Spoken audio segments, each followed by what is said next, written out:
Namaskar and a very good evening to one and all. Today, I, Nishtha Bajpayee, your host for the session, on behalf of Samvardhan Trust, welcome you all for this lecture being organized under the aegis of Vagarth, an online lecture series of Samvardhan Trust. I now ask everyone to join me in welcoming our guest and speaker for today's session, Dr. Sandeep Chatterjee. Thank you, sir, for agreeing to be here today and grace us with your words.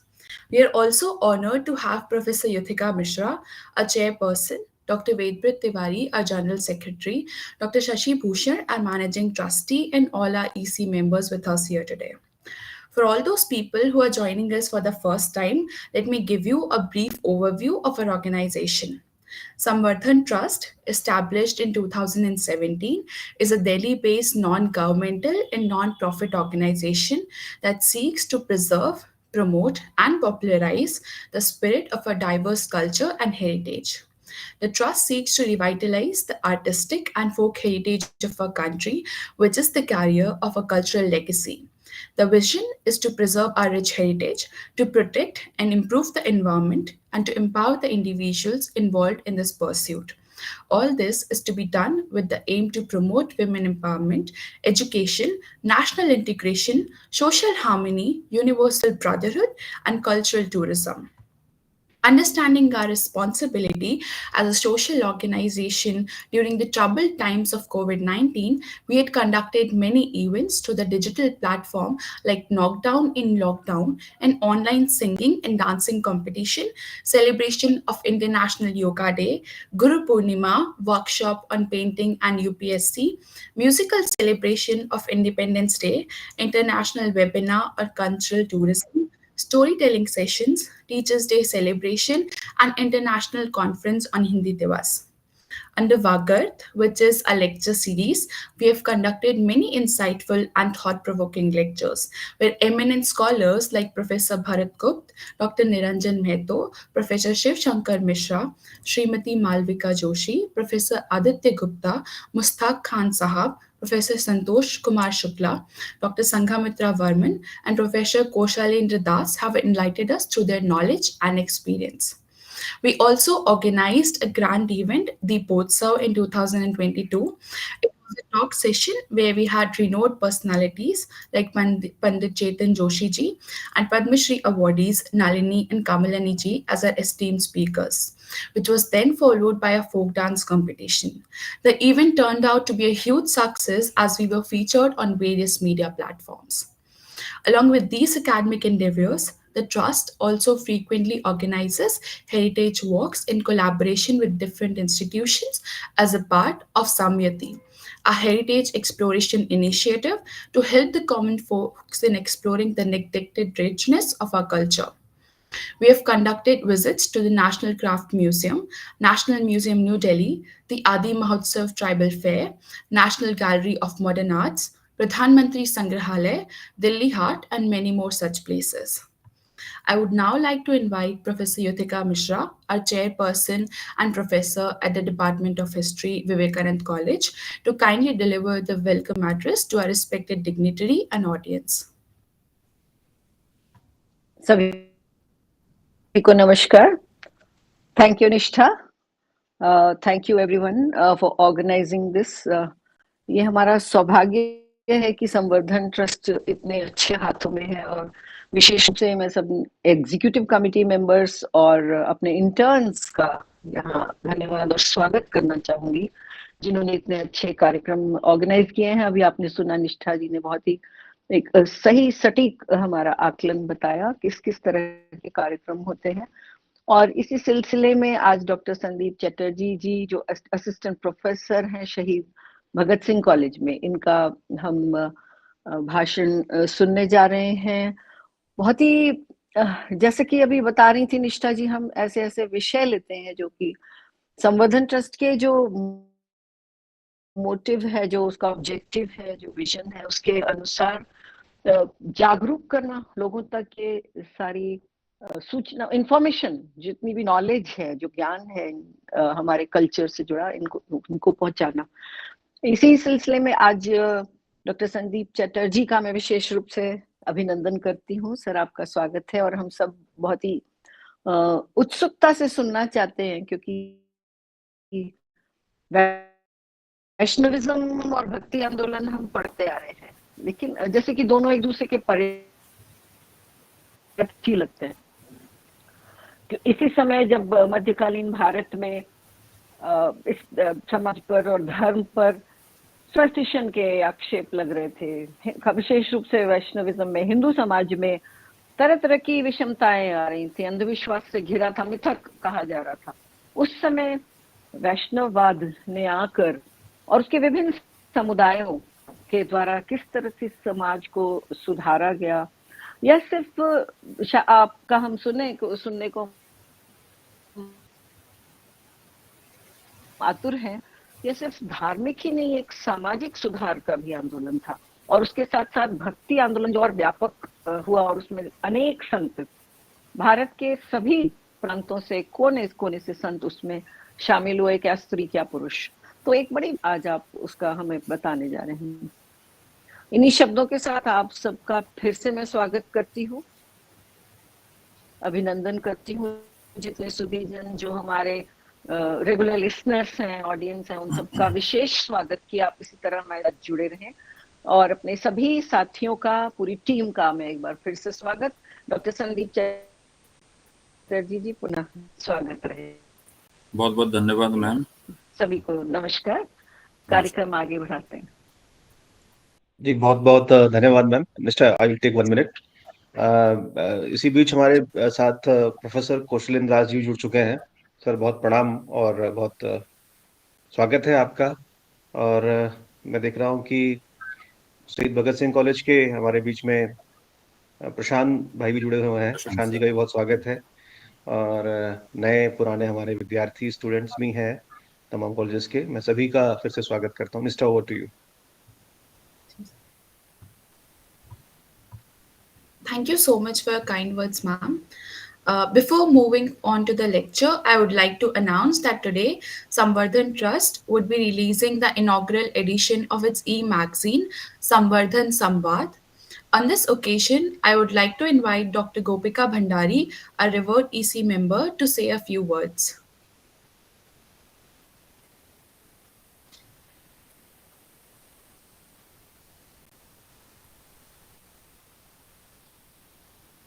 I think Gopika ma'am is having some form of network trouble. She has left the meeting. So, let's do one thing. Let's move on to the next thing for the moment.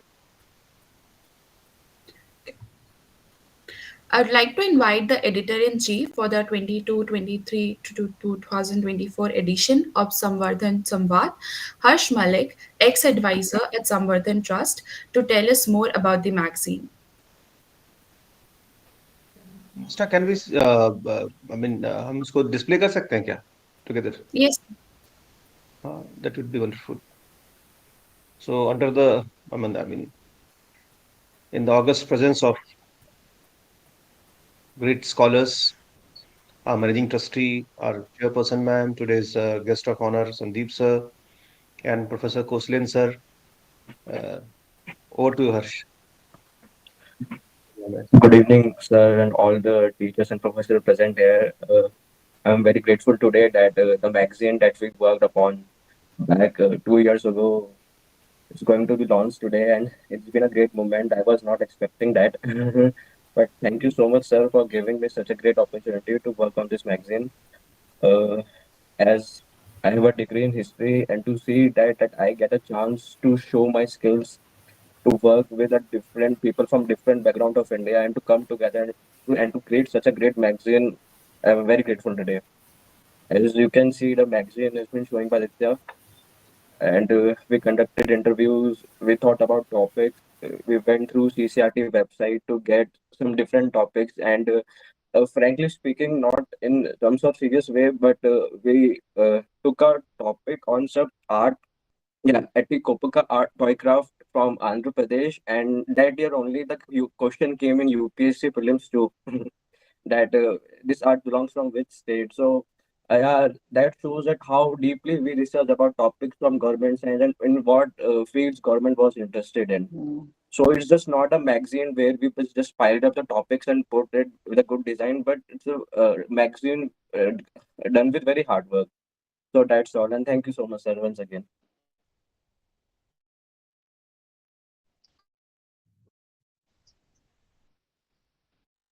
Thank you Harsh. I beautiful. Think I think Gopika ji uh madam गई has हैं, joined. अगर आप दो गोपिका शब्द ma'am बोले। से आप थोड़ा बोल दीजिए।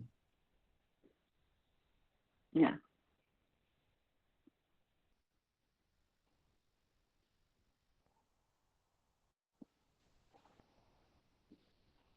Gopika ma'am, please say a few words for the RE magazine if you are in internet connection, stable connection. अच्छा, I think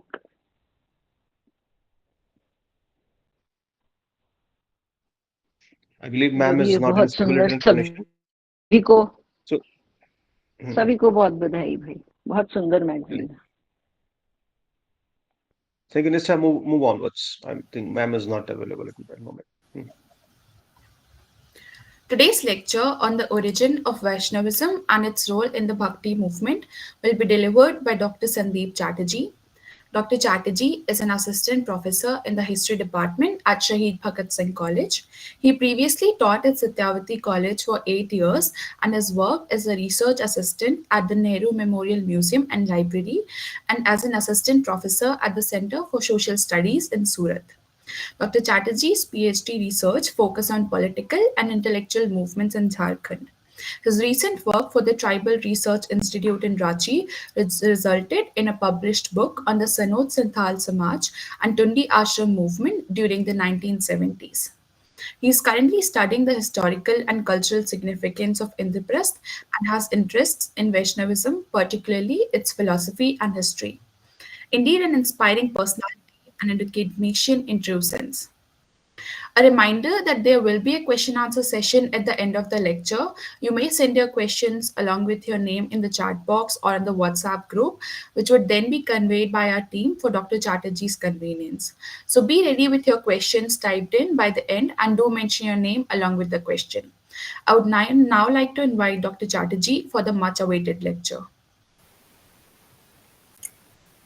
thank you Nishtha ji और Yutika ma'am, Vedavrat sir, Shashibhushan sir, Prashant sir, जिनका मैं नाम देख पा रहा हूँ, सबको बहुत बहुत नमस्कार और धन्यवाद यहाँ आने के लिए।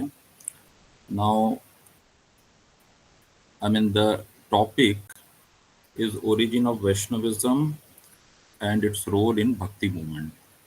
तो मैं क्या करूँगा इसमें, आपका जो पहले जो कुछ मिनट्स होंगे, I mean that I will discuss the origin of the Vaishnavism, the Vaishnavism as a faith in context of Indian history, and then we will proceed to its role in the medieval Bhakti movement, that is from 8th century AD to around 15th-16th century AD. एक और बात जो महत्वपूर्ण है, जिस पर मैं बात करना चाहूँगा, जो ट्रेडिशनल हिस्टोरियोग्राफी है, ट्रेडिशनल हिस्ट्री राइटिंग है, अगर आप उसको देखेंगे, जिसके जो हमें बताई जाती है यूनिवर्सिटीज़ में, स्कूल लेवल पर, इतिहास में, स्पेशली जो मेडिवल हिस्ट्री का जो पोर्शन है, उसमें भक्ति मूवमेंट को हिस्टोरियन, सोशल साइंटिस्ट जो भी डील करते हैं, वो इस तरीके से डील करते हैं कि भक्ति मूवमेंट का पीरियड इंडियन हिस्ट्री में दो सिविलाइजेशनल जो स्ट्रेंड है उसके मेल का है। सो भक्ति is basically, it is an outcome of the Indic civilization with the Islamic civilization. So और भक्ति एक तरीके से एक सेफ्टी वाल्व है सोसाइटी का, कि सोसाइटी कन्वर्ट हो रही है, सोसाइटी में एक तरीके का भूचाल आया हुआ है मिडिवल पीरियड में, उससे बचने का एक तरीका है भक्ति। लेकिन अगर आप, if you see the original text that deals with the Bhakti period, I mean there are vernacular texts, there are अवधि टेक्स्ट, ब्रजभाषा टेक्स्ट, तो आपको उसमें भक्ति एज ए रेसिस्टेंस भी दिखता है, as a resistance towards the authoritarian state, जो medieval period का जो स्टेट क्राफ्ट है उसके खिलाफ आपको भक्ति सेंट्स, भक्ति एज ए मूवमेंट वो दिखता है। तो 3 पोर्शन इस डिस्कशंस के होंगे। The first one is centred around the origin of Vaishnavism, from the time of the Rigveda to, let's say, 8th century. I mean, the period when in South India, the 12 Alvars, they were singing the names of the Lord Narayan. So this was the first period. The second period, Vaishnavism's role in the Bhakti movement, the so-called movement that started from 8th century till 17th, 18th century. Why I'm saying 18th century? Because even in 18th century, there is a series of saints. They were performing, they were singing, dancing in areas like Odisha or Bengal. तो भक्ति जो है वो ऐसा नहीं है कि एक आंदोलन है जैसा आमतौर पर मूवमेंट्स के साथ होता है कि एक बार शुरू हुआ और खत्म हो गया। नॉन कॉपरेशन मूवमेंट इतने से इतना समय, हाँ, सिविल डिसोबीडियंस मूवमेंट इतने से इतना समय। तो उस सेंस में भक्ति इज नॉट ए मूवमेंट। भक्ति हमेशा से रही है और अभी भी है समाज में, उसके मायने बदलते रहते हैं। तो as far as this Vaishnav faith is concerned, I mean, we can see that Vaishnavism, if you see the timeline of Vaishnavism, it is at least as old as the Rigveda itself. And there is a very famous hymn. I would try to, this is the book I am referring to, the translation by Satwalekar. So this is the Rigveda's Pratham Mandal और इसका 22वां सूक्त। आप अगर आप इसके मंत्रों को देखेंगे, खास करके 17वां, 18वां और 19वां मंत्र, तो there are mention of Vishnu as supreme deity. It is there in the Rigveda. और हम मान सकते हैं कि वहीं से जो जो जो वैष्णविज्म है, Vaishnavism as a cult, Vaishnavism संप्रदाय, उसकी शुरुआत होती है। और क्लियर इंडिकेशन है ऋग्वेद में विष्णु वर्शिप का, along with other gods. Predominantly Indra है, अग्नि है, लेकिन साथ ही साथ जो एक इमेजिनेशन है वैदिक शेयर्स का, वैदिक ऋषियों का, वो ये है कि विष्णु एक विश्वव्यापी सत्ता है, एक ओमनी प्रेजेंट बीइंग है, one of the main gods है।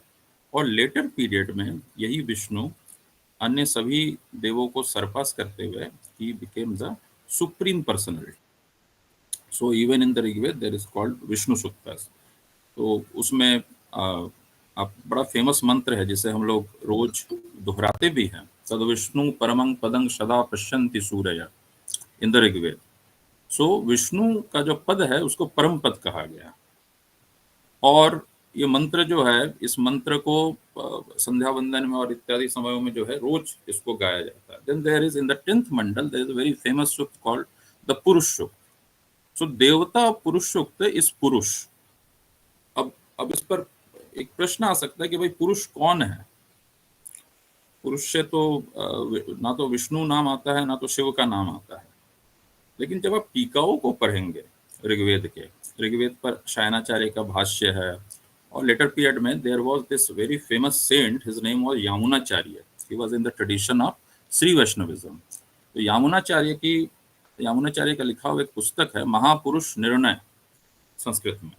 महापुरुष निर्णय में यामुनाचार्य कहते हैं कि he prove that Vishnu is the Mahapurusha of the Purusha Sukta of Rigveda, and that Purusha Sukta, according to Yamunacharya, Yamunacharya is a very famous acharya in Sri Vaishnavism.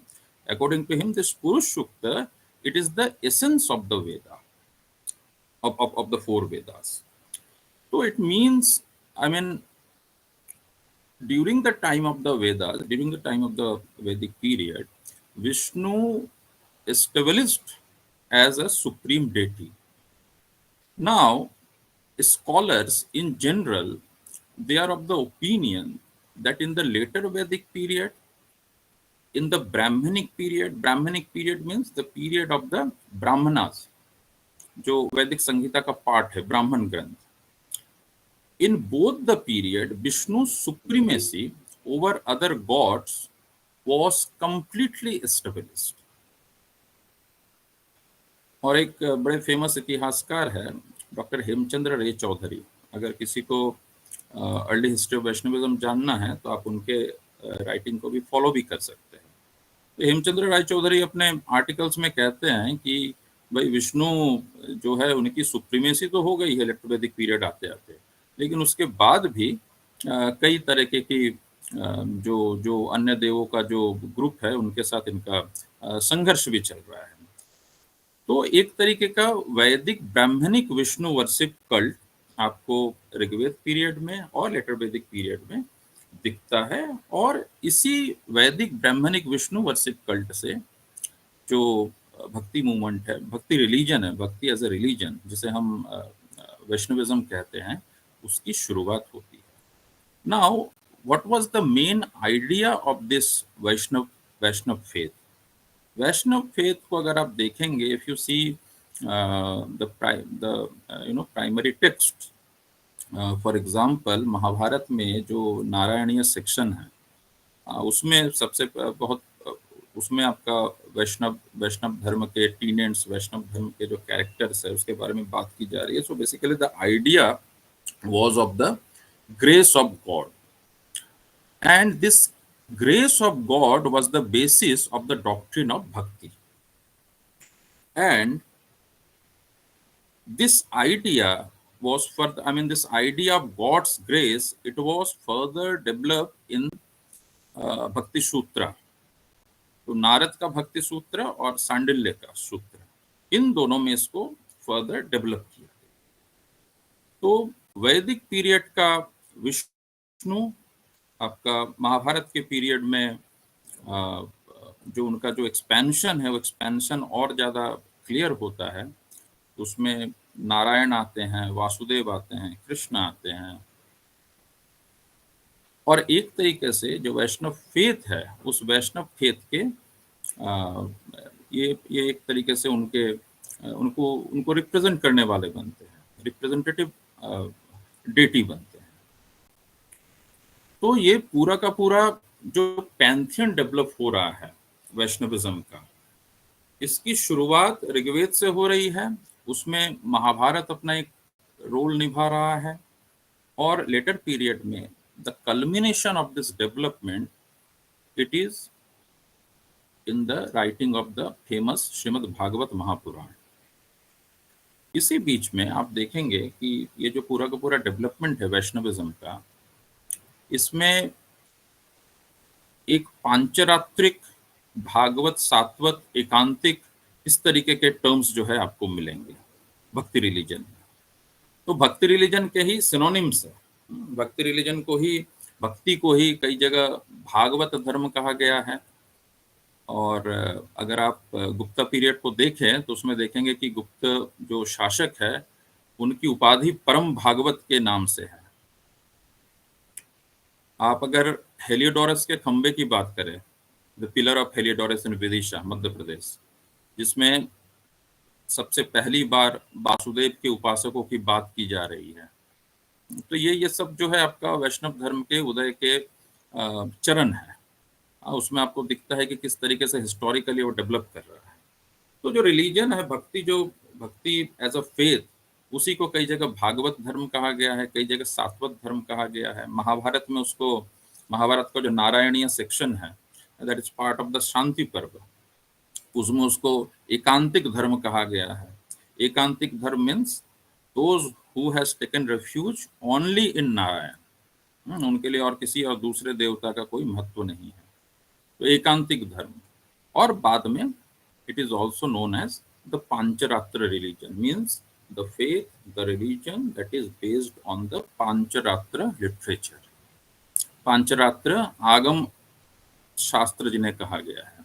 तो basically in Hinduism we have two kinds of shastras, means Nigam that is Vedas, और one is agam that is the tantras. So pancharastras are the part of the tantric literature, तांत्रिक साहित्य।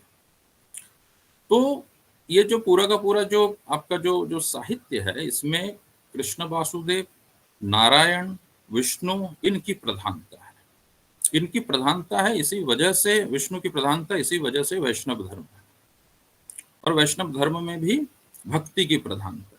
तो एक तरफ जहां आप देखेंगे जो वैदिक विष्णु, उसमें यज्ञ का बड़ा महत्व है, सैक्रिफाइसेस का बड़ा, फायर सैक्रिफाइस का बहुत महत्व है। तो वहीं पांचरात्रिक वैष्णव धर्म में, पांचरात्रिक विष्णु उपासना में आपको अर्चन की बड़ी महिमा है।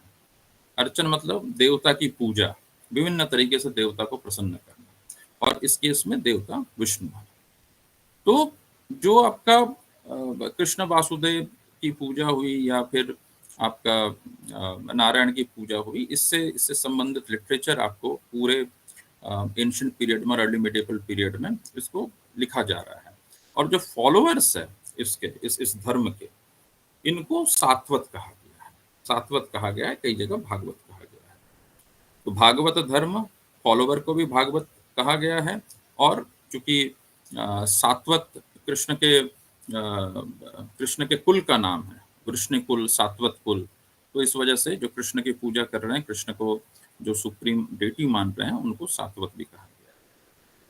हालांकि मतलब अगर इतिहास के नजरिए से बात करेंगे तो बड़ा इस पर डिबेट है। I mean historians like R.D. Bhandarkar, he thinks that that both Vasudev and Krishna, they were originally two distinct person. हालांकि सारे लोग ऐसा नहीं मानते हैं। हेमचंद्र राय चौधरी वगैरह कहते हैं कि ऐसा नहीं है, दोनों ही जो है एक ही है। क्योंकि अगर आप देखेंगे लिटरेचर को, पतंजलि के महाभाष्य को, या फिर जो है आपका महाभारत को, तो उसमें आपको कृष्ण और वासुदेव का जो आइडेंटिटी है वो आपको एक ही दिखेगा। हालांकि भंडारकर और कई जगह, अगर आप भगवत गीता के इंट्रोडक्शन पढ़ेंगे सर्वपल्ली राधाकृष्णन का, तो उसमें भी वो कई जगह कहते हैं कि भाई हिस्टोरिकली जो डेवलप हो रहा है, तो पहले विष्णु है, उसमें फिर वो नारायण आया, non Aryan elements and all, और उसके बाद वो डेवलप होता है कृष्ण वासुदेव में। तो हालांकि हमारी जो पर्सनल मान्यता है वो ऐसी नहीं है। तो कृष्ण और वासुदेव एक ही है। और अगर आप उसके हिस्टोरिकल अगर उसका डेवलपमेंट देखना चाहेंगे, तो for the first time the name Krishna, it is appearing in the Chandogya Upanishad. Devaki पुत्र कृष्ण, जो घोर आंगिरस के शिष्य है, और घोर आंगिरस देवकी पुत्र कृष्ण को शिक्षाएं देते हैं। अब छांदोग्य उपनिषद की जो शिक्षाएं हैं, उसका रिफ्लेक्शन आपको भगवत गीता में मिलेगा। तो जो नाम है देवकी का पुत्र कृष्ण, ये पहली बार आपको छांदोग्य उपनिषद में दिखता है। हालांकि कृष्ण शब्द कई तरीके, उसके कॉनोटेशन दूसरे हो सकते हैं, वो आपको ऋग्वेद में भी आता हुआ दिखता है, और वो भी गोष्ठ के साथ। तो एक इंटरेस्टिंग एक वो बता रहा हूँ, मंत्र भागवत और मंत्र रामायण, ये दो मध्व परंपरा में दो पुस्तकें लिखी गई है। तो जैसे कई लोग कहते हैं कि वेदों में जो है राम और कृष्ण का जिक्र नहीं है, उनके बारे में वर्णन नहीं किया गया है, तो मध्वाचार्य के परंपरा में, जो द्वैतवादी मध्वाचार्य है, उनकी परंपरा में ये दो पुस्तक आपको मिलते हैं, मंत्र रामायण, मंत्र भागवत। तो उसमें ऋग्वेद के उन मंडलों में जहाँ जहाँ रामायण की कथा है, जहाँ जहाँ कृष्ण की कथा है, भागवत की कथा है, उसको उन्होंने कंपाइल किया है एक जगह। तो मंत्र भागवत और मंत्र रामायण, ये दो पुस्तकें, और वैष्णव में बड़ा फेमस भी है ये दोनों ही पुस्तकें। तो ये जो आपका जो आर्ग्यूमेंट है, हिस्टोरिकल आर्ग्यूमेंट्स, इसमें R.D. भंडारकर का जो आर्ग्यूमेंट है, उसको लोगों ने जो है बहुत ज़्यादा सपोर्ट नहीं किया है। हालांकि एक बात बड़ा क्लियर है, I mean even during the time of Vasudev Krishna, he was identified with भगवान।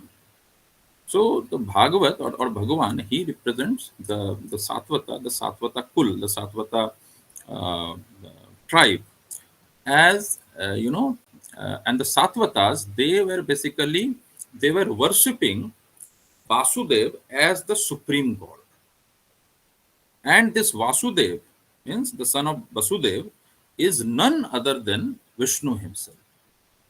तो एक तरीके से विष्णु का जो डिविनिटी है, वो आपको वो डिविनिटी जो है आपको इस समय भी जो है आपको during the time of Mahabharata, during the time of the Pancharatra, ये आपको देखने को मिलता है। और फिर पौराणिक काल में भी जिसका कल्मिनेशन पॉइंट जैसे कि मैंने बताया कि विष्णु और Vishnu slash Narayan slash Krishna as supreme personality आपको पौराणिक पीरियड में भी देखने को मिलता है, पौराणिक लिटरेचर में देखने को मिलता है। तो पौराणिक literature is basically it is full of stories of Vishnu's ascendancy as the supreme being.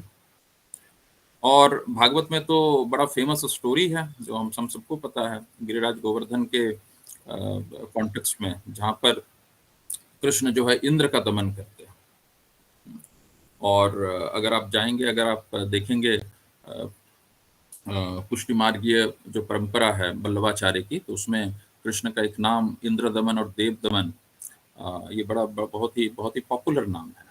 Indra को दमन करने वाले, इंद्र को दमन करने वाले कृष्ण इंद्र दमन, या अन्य देवताओं का दमन करने वाले कृष्ण देव दमन। तो ये जो कृष्ण की जो उपासना है, कृष्ण की उपासना वैष्णविज्म के मूल में है, और इसी का एक्सपेंशन आपको विष्णु के जो दूसरे जो फॉर्म्स है, फॉर एग्जाम्पल रामचंद्र, नरसिम्हा, वाराह, इनमें भी आपको दिखता है। तो आज भले ही वाराह की उपासना आपको न होती हुई दिखती होगी, लेकिन गुप्ता पीरियड में Varaha was one of the most significant and popular avatars of Vishnu. तो आप उदयगिरी के केव्स में जाइए, या और भी मध्य प्रदेश में और भी कई सारे साइट्स है जहाँ पर वराह की प्रतिमाएं मिलती है। और कल का जो दिन है, जो कल की जो द्वादशी है, उसे वराह द्वादशी कहा गया है। वराह का जो अवतार है वो कल ही वाली द्वादशी को हुआ, ऐसा माना जाता है पुराणों के अनुसार। तो जितने भी अवतार है विष्णु के, उन सब का पूजा, उन अवतारों के इर्द गिर्द जो भी डेवलपमेंट हुए हैं, वो वैष्णव, उसको आप वैष्णव मत या वैष्णव धर्म कह सकते हैं, जिसका आधार पांचरात्रिक सिस्टम है, पांचरात्रिक टेक्स्ट है, पांचरात्रिक सिस्टम है। और इसी सिस्टम में एक और जो इम्पोर्टेंट एक एस्पेक्ट है सिस्टम का, इस पांचरात्रिक सिस्टम का, that is called the doctrine of the Vyuhavada, Sanskrit में कहते हैं। तो इस व्यूहवाद के अनुसार जो ईश्वर है, एक ही ईश्वर, उसके 4 एक्सपेंशन आपको दिखते हैं। तो वासुदेव, संकर्षण, प्रद्युम्न और अनिरुद्ध। तो ये जो चतुर्व्यूह है, वासुदेव, संकर्षण, प्रद्युम्न और अनिरुद्ध, इनके इर्द गिर्द अर्ली वैष्णवाइट रिलीजन जो है वो डेवलप होता हुआ दिखता है। तो और इसी में से आप देखेंगे कि ये जो व्यूह है, चतुर्व्यूह, इसी का एक एक्सपेंशन आपको जगन्नाथ ट्रायो में दिखेगा। जगन्नाथ, सुभद्रा और Balaram, means Jagannath is Vasudeva, son of Vasudeva, that is Krishna, Sankarshana is Balaram, और उनकी बहन Ekanamsha Devi. So one of the ancient form of Vaishnavite worship, वो आपको जगन्नाथ के उस ट्रायो में दिखता है। एक ज़माने में मतलब मैं ये बात हमेशा कहता हूँ कि आप कुरुक्षेत्र म्यूजियम जाएंगे तो आपको दिल्ली के इर्द गिर्द से निकले हुए ये जगन्नाथ ट्रायो की मूर्तियां दिखेगी। फरीदाबाद से, गुड़गांव से, म्यूजियम में डिस्प्ले में रखी हुई है, कुरुक्षेत्र के कृष्णा म्यूजियम में, जहाँ संकर्षण, वासुदेव और एकानंशा की पूजा हो रही है। और बहुत बड़ी बात नहीं है, क्योंकि ब्रजभूमि से बहुत नजदीक का इलाका है ये, दिल्ली और आज का जो गुड़गांव और फरीदाबाद है, तो ब्रजभूमि से लगा हुआ इलाका है, तो सांस्कृतिक रूप से ब्रज का ही हिस्सा रहा है। तो खैर मिडिवल पीरियड में मंदिर नष्ट हो गए, और जो है कई सारे संप्रदाय जो है उनका एग्जिस्टेंस जो है बिल्कुल ही नहीं रहा। तो अभी जो आपको दिखता है वो जो फॉर्म जो है वासुदेव, एकानंशा और संकर्षण की जो पूजा, वो जगन्नाथपुरी में आपको होती हुई दिखती है, जगन्नाथ। तो वैष्णविज्म के ये आपका डेवलपमेंटल स्टेजेस है, और जिसका स्वर्णकाल आप गुप्ता पीरियड को मान सकते हैं। गुप्त पीरियड में जो गुप्त शासक है, उन्होंने वैष्णव धर्म को बहुत ज़्यादा तवज्जो दी और राजधर्म बनाया। इसी वजह से आप देखेंगे कि जो गुप्त शासक के जो कॉइनेज है, जो कॉइन्स है उसमें आपको लक्ष्मी की मुद्रा, सुदर्शन की मुद्रा और कई जगह जो है परम भागवत शब्द शासकों के लिए, राजाओं के लिए, ये आपको दिखता है। गुप्त पीरियड नॉर्थ इंडिया की हम बात कर रहे हैं, और इसी 7वीं 8वीं शताब्दी से, I mean, with the fall of the Guptas, the Bhagavad religion also, it basically it lost its supremacy in the northern part of India. However, the center of gravity of this Vaishnavite faith, it shifted to the south, where it started to flourish under the patronages of the Alvar saints, the great Tamil saints. तो 12 आलवार कहे गए हैं। उसके पहले मैं आपको एक छोटी सी कथा सुनाना चाहता हूँ। भागवत महात्म्य में ये कथा आती है और बड़ा फेमस श्लोक है। वो कथा क्या है कि कलयुग आरंभ हो चुका है आज से 5000 साल पहले, और नारद घूम रहे हैं। घूमते घूमते उन्होंने देखा कि एक जवान स्त्री और उसके 2 वृद्ध पुत्र वो गिरे हुए हैं गुजरात में और करा रहे हैं द्वारका के आसपास। तो उन्होंने पूछा कि आप कौन है देवी? तो उन्होंने अपना परिचय देते हुए बोला कि मैं भक्ति हूँ और ये दोनों मेरे पुत्र है, ज्ञान और वैराग्य। मेरा जन्म कहाँ हुआ है? तो भक्ति का जन्म हुआ है द्राविड़ देश में, दक्षिण में, और भक्ति जो है यौवनावस्था को प्राप्त हुई कर्नाटक और महाराष्ट्र में, तो गुजरात में जाकर के वो वृद्ध हो गए। माता के साथ साथ उसके दोनों पुत्र ज्ञान और वैराग्य भी वृद्ध हो गए। तो एक मेटाफर भी है कि भक्ति का जो फल है वो ज्ञान और वैराग्य है आपके जीवन में। और वृंदावन में आकर के भक्ति देवी पुनः जो है वो जो है यौवनावस्था को प्राप्त होती है, यानी कि उनकी एनर्जी जो है वापस आ जाती है, क्योंकि वृंदावन भक्ति का स्थान है, किंतु ज्ञान और वैराग्य जो है फिर भी बूढ़े बने रहते हैं, यानी कि उनकी शक्ति कम हो जाती है। I mean this is the कथा फ्रॉम भागवत महात्म्य और पद्म पुराण। तो इसमें आपका ये जो कथा है, इससे ये पता चलता है कि bhakti as a force, bhakti as a movement, it started from the Dravida desh. Dravida desh means the southern part of India, Indian subcontinent. और उसको शुरू करने वाले कौन लोग थे? उसको शुरू करने वाले लोग थे 12 आलवार संत, वैष्णव संत। हालांकि दक्षिण को अगर आप देखेंगे तो वहां पर नायन्नार शैव भक्तों को भी परंपरा मिलती है, और वो अपने आप में एक विशद अध्याय है इतिहास का। शैव भक्तों की परंपरा में नायन्नार संत, पाशुपत संप्रदाय, नकुली संप्रदाय, तो एक दूसरे डिस्कशन का हिस्सा बनेगा। तो अभी हम जो है खास करके इसी में कंसंट्रेट कर रहे हैं।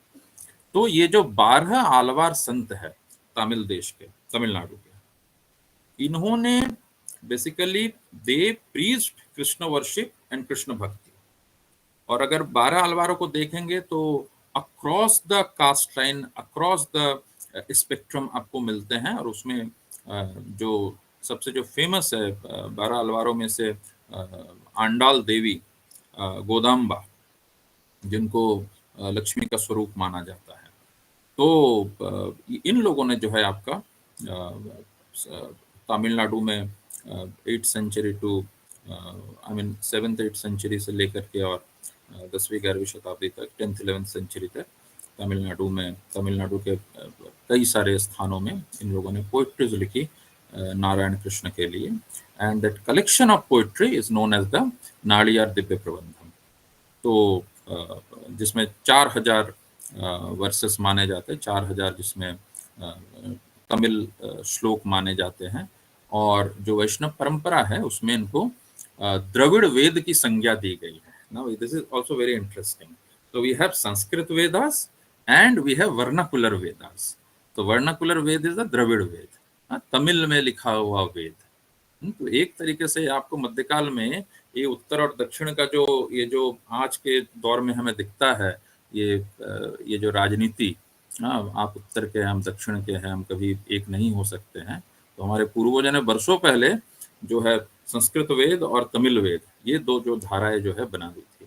और वो दोनों ही धाराएं जो है संस्कृत वेद और तमिल वेद, वो दोनों धाराएं जो है आपका ईश्वर की भक्ति के इर्द गिर्द जो है पनपी है। तो द्रविड़ वेद यानी कि नालियार दिव्य प्रबंधम, उसकी रचना ये 12 आलवार मिलकर के करते हैं। Now the Alvars they they were a great source of inspiration for all the Vaishnavas in the South Indian, even in North India. So these alvars, they influenced Vaishnavism with their kirtans, with their hymns, and they were the proponent of many emotions of bhakti. Emotion means the ras of bhakti. So in many of the poems, they have described dasyaras, means, the servant's love for his or her master, the sakhyaras, the friendly love towards the Lord, vatsalyaras, mother's love for her children, and even madhuryaras, means the love of a woman for her beloved. So ये जो रसों की जो रस का जो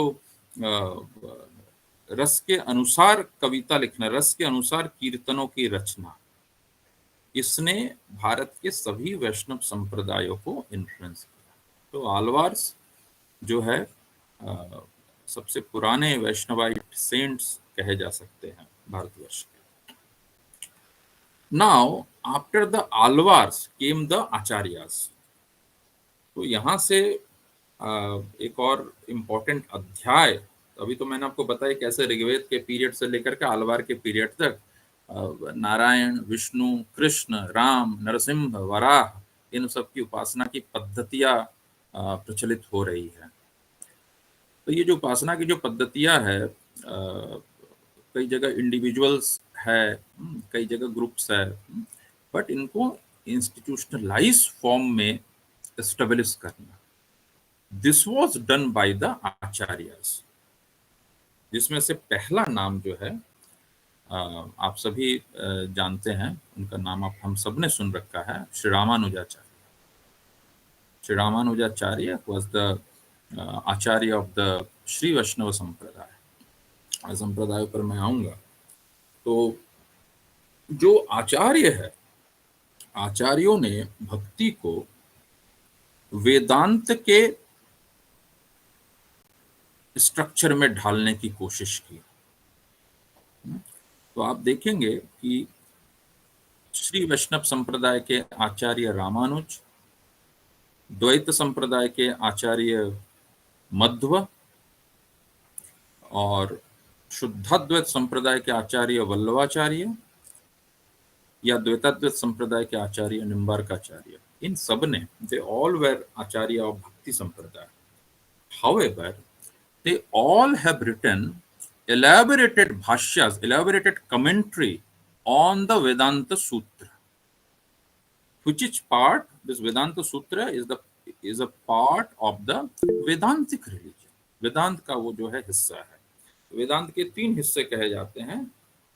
एक तो उपनिषद, जो प्रिंसिपल उपनिषद है, 10 या 12 प्रिंसिपल उपनिषद कहा जाता है, ऐसे 108 की संख्या है, और भगवद गीता और वेदांत सूत्र। पारंपरिक रूप से वेदांत सूत्र को माना जाता है कि वेद व्यास ने लिखा है। तो ये तीनों मिला करके प्रस्थानत्रयी कहा गया है। प्रस्थानत्रयी मीन्स वो टेक्स्ट जिनके आधार पर आप प्रूव करते हैं अपने मत को।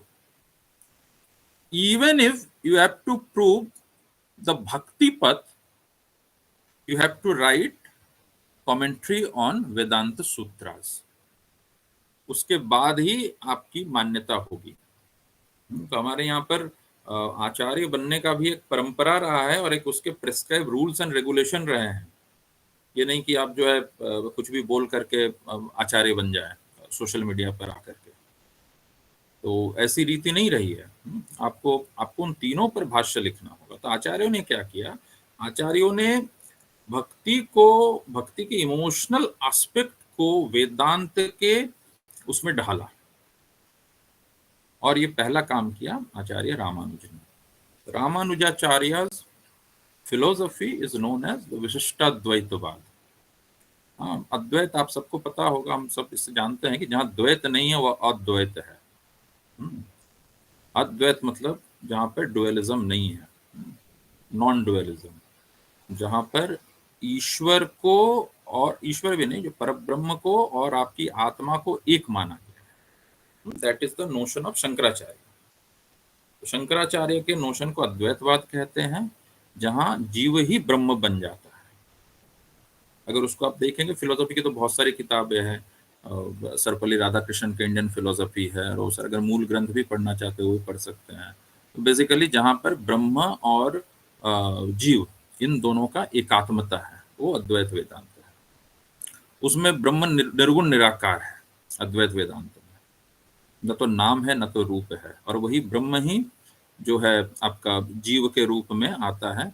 और जीव के रूप में क्यों आता भी नहीं है, वो बेसिकली जीव का ज्ञान है। माननीय कौशलेंद्र दास जी है, जो विशिष्टाद्वैत वेदांत के बड़े वक्ता है, विद्वान है, तो इस पर और प्रकाश डाल सकते हैं। तो वैष्णव लोग जो है उसका मजाक उड़ाते हैं, मायावाद कहते हैं अद्वैत वेदांत को। हाँ, तो उसमें माया के इन्फ्लुएंस में आकर के जीव जो है अपने ब्रह्म स्वरूप को भूल गया है जीव। तो ये शंकराचार्य का मत है। अब इसके उलट इसका जो बिल्कुल उल्टा है वो द्वैतवाद है मध्वाचार्य का। तो मैं थोड़ा सा 2-4 सेंटेंसेस में जो है एक क्रक्स देने की कोशिश करूंगा, क्योंकि थोड़ा सा वो तो थोड़ा गहन विषय है इन सबको डील करना, और मेरे ख्याल से अभी समय की भी थोड़ी कमी है। तो विशिष्टाद्वैतवाद मतलब कि जीव और ब्रह्म की एकात्मता तो है, लेकिन कुछ विशिष्ट संदर्भों में है, इसीलिए वो विशिष्ट अद्वैतवाद है रामानुजाचार्य के। तो रामानुजाचार्य बड़े बड़े आचार्य हुए हैं श्री वैष्णव संप्रदाय के। और उनके पहले, रामानुजाचार्य के पहले नाथ मुनि, रंगनाथ मुनि, ये सब लोग जो है जिन लोगों ने जो तमिलनाडु में there is this very famous temple town called Srirangam near Tiruchirappalli, तो वहाँ के सारे रहने वाले। तो रामानुजाचार्य का जब नाम आया है तो एक छोटी सी कथा, वो हम सबको वो अच्छी भी लगेगी, और आज के युग के लिए बड़ी मतलब भारतीय राष्ट्रवाद के संदर्भ में बड़ी बहुत ही अच्छी कथा है वो। Ramanujacharya when he was writing the Shribhashya, the commentary on the Vedanta Sutras, उनको एक पुस्तक चाहिए। The पुस्तक was the Baudhayana सूत्रवृत्ति, and it was kept in the temple of Sharda पीठ जिसे हम कहते हैं, नीलम वैली में, कृष्ण गंगा की वैली में, पाक ऑक्युपाइड कश्मीर आज के दौर का, वहां पर वो पुस्तक रखा हुआ था। रामानुजाचार्य आज से 1100 साल पहले तिरुचिरापल्ली से पैदल कश्मीर आते हैं उस ग्रंथ की खोज में, कहते हैं कि माँ शारदा ने उनको साक्षात दर्शन दिया और ये आशीर्वाद दिया कि आपका भाष्य जो है बड़ा उत्तम होगा, श्री भाष्य जिसे कहते हैं, और शायद एक हयग्रीव भगवान की प्रतिमा भी थी उनको। तो आप देखिए कि आज से 1100 साल पहले रामानुजाचार्य तमिलनाडु से चल करके कश्मीर आते हैं, और कश्मीर में भी कहाँ आते हैं, शारदा पीठ आते हैं। तो उनको इस बात का भी डर नहीं लगा कि बीच में कितने सारे पॉलिटिकल स्टेट्स और जो है क्या पॉलिटिकल टर्मोइल रहा होगा, नहीं रहा होगा, और रहा भी होगा, लेकिन किसी ने रामानुजाचार्य को नहीं रोका। तो ये भारतवर्ष का फंडामेंटल यूनिटी है जो पूरे देश को एक सूत्र में बांधे रखती है, हमारा अध्यात्म, हमारे मंदिर, हमारे आचार्य। तो रामानुजाचार्य के बाद श्री वैष्णव संप्रदाय एक जो है एक इंस्टीट्यूशन के तौर पर, एक ऑफिशियल संप्रदाय के तौर पर जो है डेवलप होता है, और शरणागति या प्रपत्ति, नोशन ऑफ प्रपत्ति, उसमें जो है एक इम्पॉर्टेंट रोल प्ले करता है।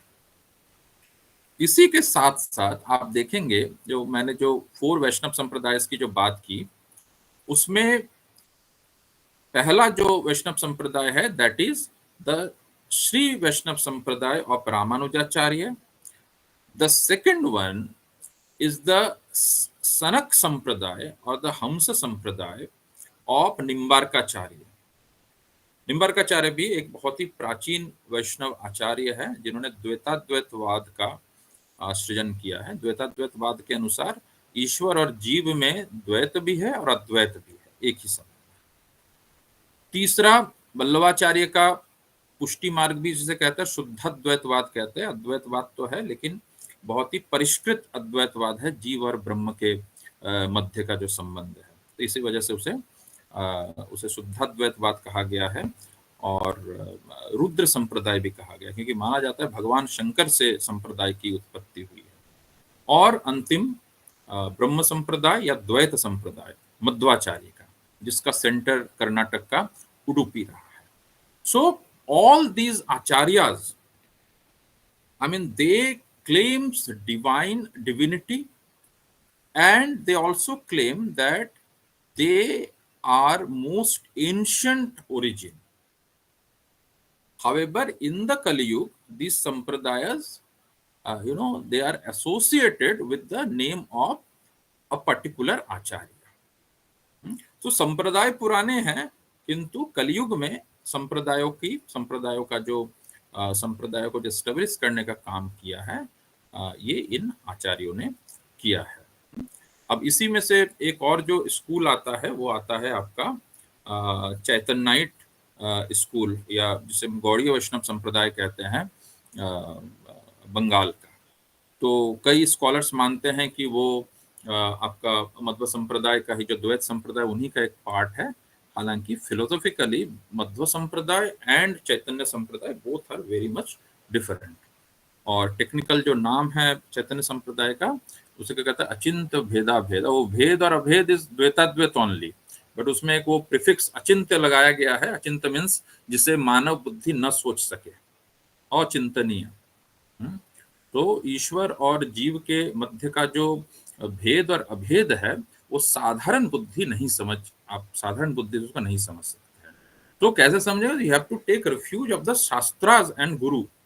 ये वैष्णव धर्म का जो है मूल आपको मूल टीनेंट्स में जो है दिखता है। शास्त्र के प्रति श्रद्धा और गुरु के प्रति श्रद्धा, उसी से जो है आप जो है अपने स्वयं मतलब जो आप जो है इंडिविजुअल, उनके साथ ईश्वर का जो संबंध है आप उसको देख सकते हैं, उसको समझ सकते हैं। तो वो संबंध अचिंत्य है। और अचिंत्य जहां पर आ जाएगा, अचिंत्य भाव जहां आएगा, जहां आपकी बुद्धि नहीं लग सकती है, वहां पर विनम्रता से ही काम होगा। विनम्रता, आपको शरणापन्न होना होगा, शरणागति होनी।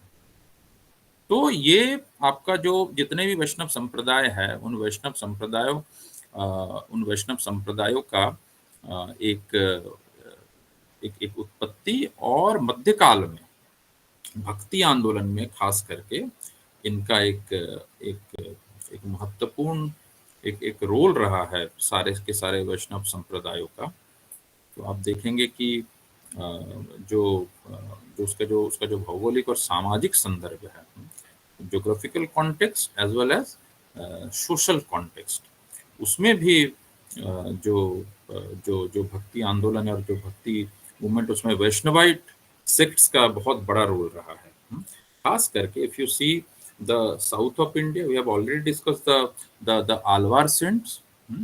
और उत्तर भारत में जो भक्ति के जो निर्गुण और सगुण संप्रदाय है, उनका रोल भक्ति मूवमेंट में आपको सबसे ज्यादा दिखता है। गोस्वामी तुलसीदास, और गोस्वामी तुलसीदास के ही पूर्वाचार्य भगवान रामानंद संप्रदाय जिससे आता है। और एक बड़ा ही फेमस हिंदी में कबीर का दोहा कहते हैं उसको कि भक्ति द्रविड़ उपजी लाए रामानंद। तो भक्ति का जन्म तो साउथ इंडिया में हुआ, लेकिन रामानंद जी उसको उस भक्ति को नॉर्थ इंडिया में लेकर के आए। और इन्हीं रामानंद जी की परंपरा में आपको तुलसीदास दिखते हैं, गोस्वामी तुलसीदास। तो जो भी भक्ति मूवमेंट जिसे हम 8th century to 16th-17th century का जो भक्ति मूवमेंट है, इसमें नॉर्थ इंडिया का सगुण और निर्गुण मार्गीय भक्त, या फिर पूर्वी भारत का चैतनाइट मूवमेंट, और even if you see Maharashtra, there was Varkari movement, Varkari Sampradaya, centered around the famous temple town called Pandharpur, and even in Assam the महापुरुषिया संप्रदाय ऑफ श्री शंकर देव। तो ये जितने भी आपको भक्ति आंदोलन के संत दिखेंगे, भक्ति आंदोलन का जो जनाधार का जो पक्ष है, जो पॉपुलर जो उसका जो एक एस्पेक्ट है, that was no doubt centred around Vaishnavite faiths. So even Kabir, अगर आप कबीर को देखें तो कबीर के इष्ट भी राम हैं। और मुझे तो ये लगता है कि जो बात बात में हम जो एक डिफरेंस जो क्रिएट करते हैं ना, अपने अपने राम और ये सब, वो सारे राम एक ही है। जितने भी राम है वो सब एक ही है। ये जो कुछ राजनीतिक स्वार्थ के वजह से इन्होंने 20वीं शताब्दी में ये सारे हथकंडे अपनाए हैं कि राम को भी राम से अलग करके दिखाया जाए। वरना तो गुरु ग्रंथ साहिब में भी आपको जो है भगवान का एक नाम हिरण्यकशिपु को मारने वाला आया हुआ है। अब हिरण्यकशिपु का वध किसने किया है, एक साधारण सा इंसान भी जिसने भागवत की एक कथा भी सुनी होगी यूट्यूब में, उनको पता होगा। कोई निर्गुण निराकार ईश्वर ने हिरण्यकशिपु का वध नहीं किया। तो अपने अपने राम और मध्यकाल में गंगा जमुनी तहजीब, इन सब के विषय में भी जो है अभी थोड़ा बात करेंगे कि किस तरीके से भक्ति आंदोलन जो है, ये जो जितने भी मिथ है, इन मिथ को जो है तोड़ता है। बहरहाल अब देखिए, कबीर भी जो है राम की बात करते हैं। और कबीर के गुरु कौन है? कबीर के गुरु है रामानंदाचार्य।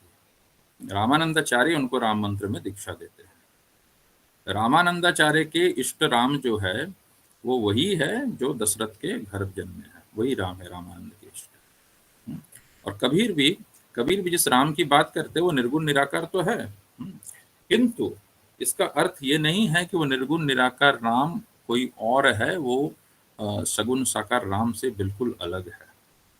तो जो ये ब्रिज है, जो ब्रिज बिटवीन दिस सगुण साकारिज्म और ये जो निर्गुण निराकारवाद, इन दोनों के बीच ब्रिज अगर आपको देखना हो तो you have to read Shri Ramcharitmanas. सगुण अगुण ही नहीं कछु भेदा, ऐसा कुछ चौपाइया है रामचरितमानस में। और सिर्फ रामचरितमानस में नहीं, आप किसी भी वैष्णव पंथ के टेक्स्ट को अगर आप देखेंगे तो उसमें भी आपको यही मिलेगा कि एक ही ईश्वर है जो सगुण साकार भी है और निर्गुण निराकार भी है। इसका बड़ा ही अच्छा इसका जो इसके संदर्भ में आपको 19वीं शताब्दी में बहुत फेमस सेंट हुए हैं श्री रामकृष्ण परमहंस। कथामृत में कहते हैं रामकृष्ण परमहंस की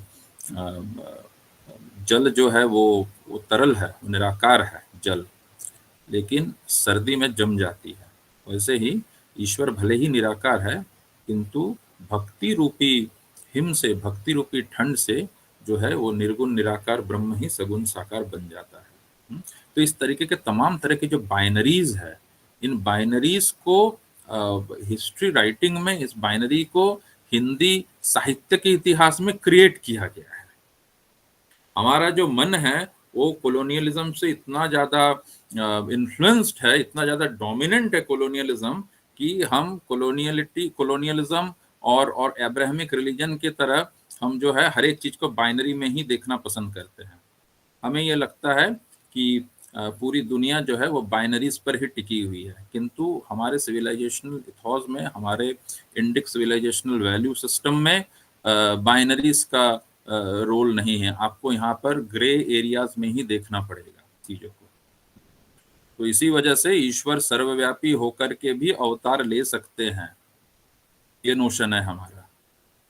ईश्वर पूरे ब्रह्मांड का नायक है, लेकिन अपनी माँ से डरता है और माँ उसको बांधती भी है। तो ये जो नोशन है ये शुद्ध रूप से भारतीय नोशन है, भारतीय अवधारणा है, अवतारवाद का नोशन।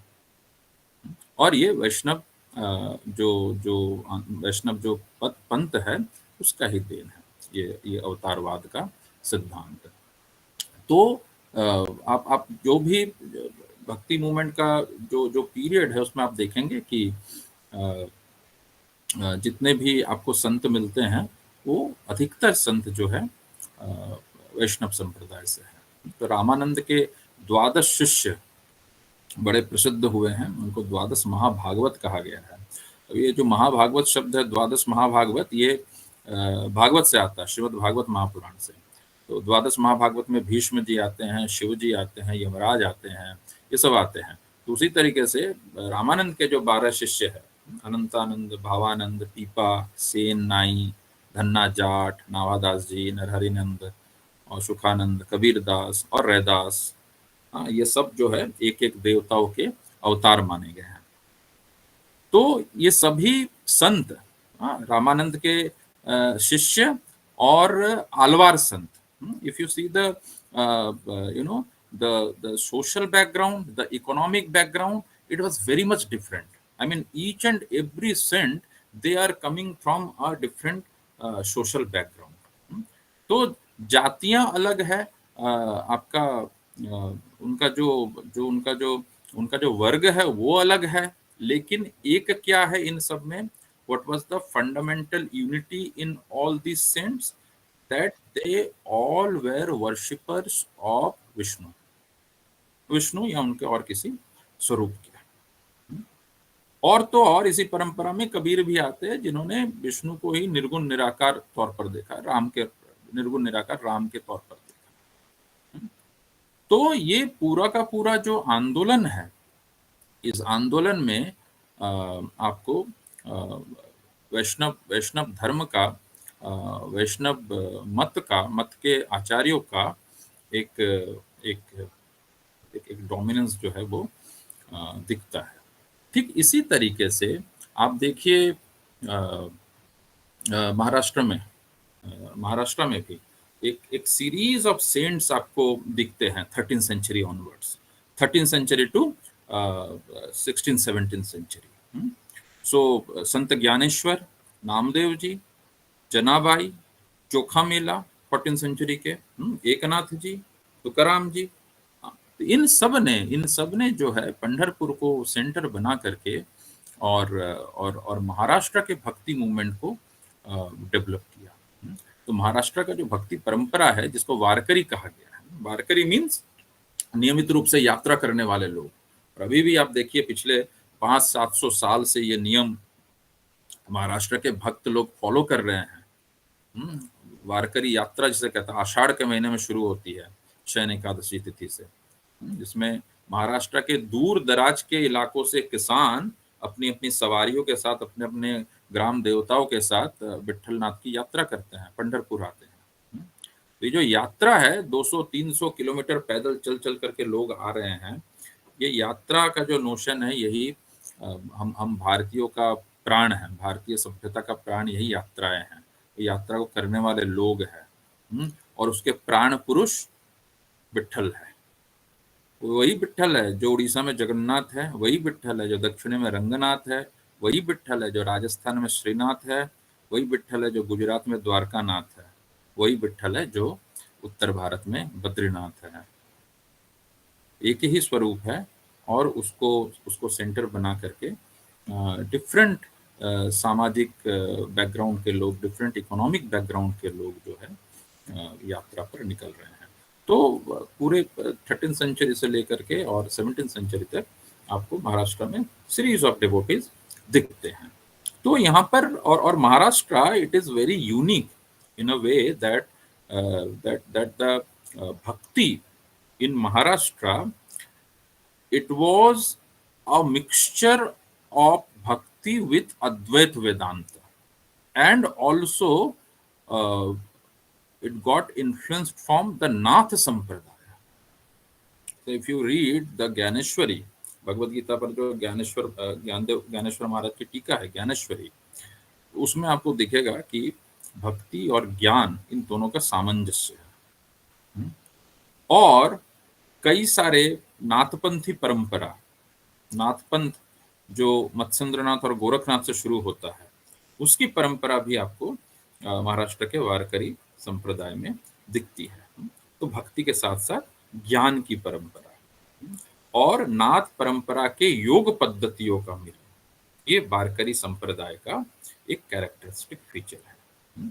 तो आपको जितने भी उसमें ग्रंथ दिखेंगे, जितने भी उनके जो हेजियोग्राफीज है, उसमें आपको भक्ति की भी प्रधानता है, ज्ञान की भी प्रधानता है, अद्वैत वेदांत की भी प्रधानता है और योगिक पोस्चर्स की भी प्रधानता है। तो उस सेंस में महाराष्ट्र और महाराष्ट्र के भक्त संत काफी एक डिस्टिंक्ट जो है एक वो दिखाते हैं इस पूरे भक्ति मूवमेंट। और सोशल बैकग्राउंड की भी अगर देखेंगे तो ज्ञानेश्वर जो है आपका ब्राह्मण परिवार से है, लेकिन तुकाराम का जन्म जो है वो एक वैश्य परिवार में, व्यापारी परिवार में हुआ है। हाँ, चोखा मेला जी जो है तथाकथित निम्न वर्ग से आते हैं। हाँ, लेकिन ये सभी भक्त और जैसे अलवारो मैंने बताया कि Alvar they were also from different social backgrounds. तो उसमें आपको तथाकथित निम्न जाति का अलवार भी है और स्त्रियां भी है, लेकिन हर एक मंदिर में, दक्षिण के हर एक वैष्णव मंदिर में आपको इन 12 अलवारों की मूर्तियां मिल जाएगी, बाकायदा पूजित होते हैं। तो वहां पर न तो कोई कास्ट पूछता है, न तो कोई सोशल बैकग्राउंड पूछता है।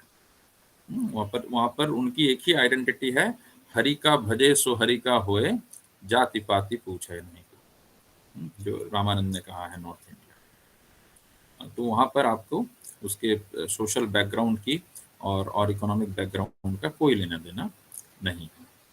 इसी संदर्भ में जो आपका वारकरी संप्रदाय के साथ साथ आपका असम का महापुरुषिया संप्रदाय, जिसके बारे में बहुत ही कम बात की जाती है। हमारे टेक्स्ट बुक्स में भी, हमारे भक्ति मूवमेंट के सिलेबस में भी आपको जो है असम के महापुरुषिया संप्रदाय का कोई उल्लेख होता हुआ नहीं दिखता है। लेकिन अगर आप अभी भी असम में जाएं तो शंकर देव और उनका प्रभाव, उनका जो न्यू वैष्णवाइट मूवमेंट है, उसका प्रभाव आपको वहाँ के सोशियो कल्चरल मिलियू में बहुत बहुत ज़्यादा दिखेगा।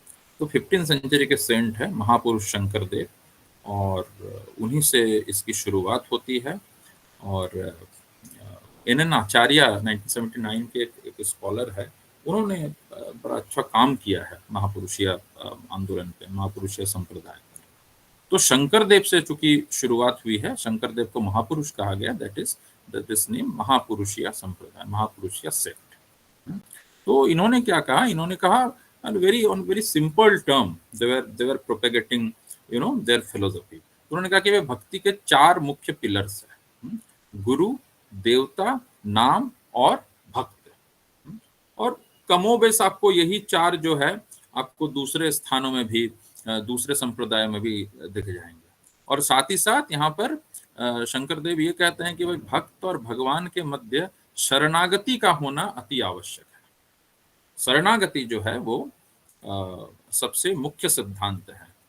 और याद करिए, जब मैं श्री वैष्णव संप्रदाय बता रहा था, रामानुज बता रहा था, तो रामानुज भी यही कहते हैं कि भाई प्रपत्ति या शरणागति जो है ये भक्ति का मूल है, जहां आप खुद को ईश्वर के प्रति समर्पित कर देते हैं। तो कहाँ दक्षिण के आचार्य और कहाँ असम का महापुरुष संप्रदाय, लेकिन 15th सेंचुरी में रहते हुए भी भक्ति का जो टीनेंट्स है वो दोनों में एक आपको दिख रहे हैं। शंकर देव जब डिस्कशन करते हैं तो आपको लगेगा जैसा कि आप रामानुजाचार्य को ही पढ़ रहे हैं। तो उन्होंने वहां पर सत्र स्थापित किए, सत्र प्रणाली, जिसे नामघर कहते हैं। ये बहुत इंपॉर्टेंट है, क्योंकि नामघर बगैर किसी उसके लिमिटेशन के उसमें लोगों की आवाजाही होगी, उसमें कोई भी आपसे जो है किसी तरीके का वो नहीं पूछेगा। और ये आज से 500 साल से इस तरह की परंपरा चली आ रही है।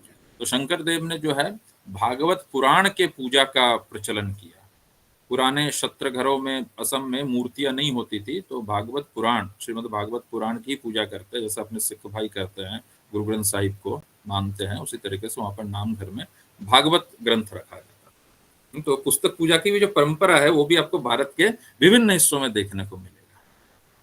तो महापुरुषिया संप्रदाय, और इनके बाद जो है आपका शंकर देव के बाद जो है माधव देव हुए उनके शिष्य।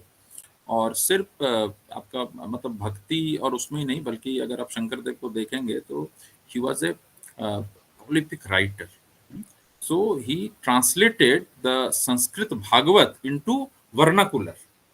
तो असमिया लैंग्वेज में उन्होंने जो है उसको ट्रांसलेट किया, श्रीमद् भागवत पुराण को, और उसी की पूजा वो लोग करते। उसके साथ ही साथ कई सारे नाटक लिखे उन्होंने, संस्कृत में भी लिखे और असमिया में भी लिखे। रुक्मणी हरण, पारिजात हरण, कालिया दमन, राम विजय नाटक। अब ये बड़ा इंपॉर्टेंट है, राम विजय नाटक, श्री रामचंद्र जी की विजय। अब अगर आप आधुनिक दिल्ली यूनिवर्सिटी में कोर्स है पॉपुलर कल्चर या कुछ ऐसा ही नाम है उसका, उसमें आप देखेंगे उसमें रामायण पर एक वो आता है, सेक्शन होता है। तो जो आर्टिकल्स प्रिस्क्राइब किए जाते हैं उसमें है कि भाई रामायण पॉपुलर हुआ है 1990 में रामानंद सागर के रामायण के बाद। हाँ, मतलब लोगों ने टीवी में देखा रामायण को, अचानक से सब राम भक्त बन गए, ऐसा इन लोगों का मानना है। Highly mistaken. राम काव्य, रामचरित्र भारतवर्ष का प्राण है। प्राण है, इसी वजह से सीरियल पॉपुलर हुआ है। वो चरित्र अपने आप में इतना पॉपुलर है कि सीरियल पॉपुलर हो गया। तो महत्ता सीरियल की नहीं है, चरित्र का है, जो सदियों से पॉपुलर है। तो आप देखिए, आज से 500 साल पहले शंकरदेव महापुरुष जो है श्री राम विजय लिख रहे हैं असम में बैठ करके, और आजकल के लोग क्या कहेंगे कि नहीं नहीं, ये तो जो है उत्तर भारतीय धर्म है राम पूजा, वो बंगाली नहीं करते हैं, असमिया नहीं करते हैं। और हमारे बंगाल में तो खैर मैं तो वहां रहा नहीं हूँ, लेकिन हमारे वहां पर 2 रामायण लिखा गया, कृत्तिवासी रामायण और जगद्रामी रामायण। उसको आप देखेंगे तो भारतवर्ष के अन्य रामायणों से बहुत ही अलग है। विषयांतर थोड़ा सा हो जाएगा, लेकिन ये कहने का मतलब है कि कई सारी चीजें, अगर आप भक्ति आंदोलन को अगर आप देखते हैं, भक्ति आंदोलन को अगर आप अच्छे से अगर उसको उसके टेक्स्ट को देखते हैं, जो ओरिजिनल टेक्स्ट है, इतिहासकारों द्वारा रचित आर्टिकल्स को नहीं, तो बहुत सारी चीजें जो है स्पष्ट हो जाती है, क्लियर हो जाती है, बहुत सारी शंकाओं का निवारण हो जाता है। खैर, तो आप शंकरदेव का रिलीजन हो या वारकरी संप्रदाय हो, इसके साथ ही साथ, जिस पर मैं कुछ और बात बोल करके मैं अपने वक्तव्य को समाप्त करूंगा। So in eastern India we have this movement initiated by Chaitanya Mahaprabhu in the 15th century. तो ये जो मूवमेंट है, इसको आप गौड़ीय वैष्णव मूवमेंट या चैतन्याइट मूवमेंट, दोनों ही नाम जो है हिस्टोरियंस लोगों ने रखे हैं। Gaudiya means the region of Gaur Pradesh. So there is this geographical connotation attached to this name, this particular name. और चैतन्य movement means initiated by Chaitanya Mahaprabhu. तो अगर आप देखेंगे चैतन्याइट मूवमेंट को, इंपॉर्टेंट क्यों है? 3 एस्पेक्ट्स में इंपॉर्टेंट है। फर्स्ट, जो नोशन है फंडामेंटल यूनिटी ऑफ इंडिया, ये आपको गौड़ीय वैष्णव लिटरेचर में दिखता है, जो आज से 300-400 साल पहले लिखा गया है। जो हेजियोग्राफीज है, जो चैतन्य के जो उनकी जीवनी ग्रंथ है, उसमें आपको ये दिखता है। और फंडामेंटल यूनिटी क्या है? बंगाल में रहकर, नवद्वीप में रहकर 500 साल पहले वहां रहने वाले उस चैतन्य को ये पता है कि जो सीक्रेट स्पेस है वैष्णवों का, दैट इज इन वृंदावन। ठीक है। और वृंदावन का क्या हुआ है मेडिवल पीरियड में, दिल्ली सल्तनत के पीरियड में, हम इब्राहिम लोदी के समय की बात कर रहे हैं जब चैतन्य महाप्रभु है, उसके पहले ही दिल्ली सल्तनत के पीरियड में वृंदावन जंगल बन चुका है। एक भी मंदिर उस पवित्र नगर में नहीं बचे हैं। तो पहला हुआ ये notion, this notion that Vrindavan is a sacred place, even if you are living in Bengal 500 years back. The second point, Chaitanya and his associates, they started the reconstruction of the devastated sacred spaces. Vrindavan जो जंगल बन गया है, वहां पर east Bengal से वो लोगों को भेज रहे हैं। क्या करने भेज रहे हैं? ये कह करके भेज रहे हैं कि जाओ और जाके लुप्त तीर्थों का उद्धार करो। लुप्त तीर्थ मीन्स जो भी तीर्थ स्थल तो लुप्त हो गए हैं, वैनिश हो गए हैं, खत्म हो गए हैं। क्यों खत्म हो गए हैं? खत्म हो गए हैं, दिल्ली नजदीक है, दिल्ली सल्तनत नजदीक है, खत्म हो गए हैं। तो आप जाइए, वो अपने एसोसिएट्स को कहते हैं, अपने दोस्तों को कहते हैं, आप जाइए और जाकर के लुप्त हुए वृंदावन की पुनः प्रतिष्ठा कीजिए। दूसरा ये हो गया, पहला तो ये नोशन कि वृंदावन ये सेक्रेट स्पेस। दूसरा कि भाई ये हमारा कर्तव्य है, बंगाल में बैठे हुए हमारा कर्तव्य है कि जो सेक्रेट स्पेसेस खत्म हो गए हैं, we have to revive those sacred spaces. Why? because those sacred spaces has very special place in our in our faith, in our religion. तीसरा पॉइंट जो है, तीसरा सबसे महत्वपूर्ण पॉइंट, चैतन्य महाप्रभु का रिलीजन, चैतन्य महाप्रभु का जो जो समय है, उनकी जो सत्ता है महाप्रभु की, उसने एक रेसिस्टेंस का काम किया against the medieval state, medieval theocratic state, Bengal के संदर्भ में।